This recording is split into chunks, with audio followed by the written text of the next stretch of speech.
1975 წელს სოხუმში ჟურნალი რიწის პირველი ნომერი გამოვიდა. 50 წლის შემდეგ კი ჟურნალის საიუბილეო ნომერი აფხაზეთის განათლების და კულტურის სამინისტროს მხარდაჭერით თბილისში გამოიცა. პრეზენტაცია საქართველოს ეროვნულ ბიბლიოთეკაში გაიმართა, რომელსაც აფხაზეთის ავტონომიური რესპუბლიკის მთავრობის თავმჯდომარე გიორგი ჯინჭარაძე დაესწრო. ღონისძიების ფარგლებში აფხაზეთის კულტურის, სპორტის და ახალგაზრდულ საქმეთა სააგენტოს პროექტის მე აფხაზეთისთვის 2025 წლის გამარჯვებულებიც გამოვლინდნენ.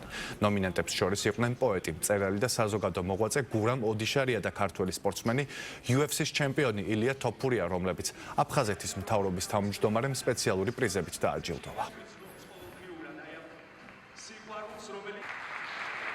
ლევანდელი დღე კიდევ ერთი დასტურია იმისა, რომ რამდენად მნიშვნელოვანია კულტურა ნდობის აღდგენის და შერიგების პროცესში. ამ ჟურნალს აქ ნახევარსაუკუნოვანი ისტორია, შესაბამისად ამ პროცესში აფხაზეთის მთავრობა აქტიურად დაუჭერს მხარს მის განვითარებას.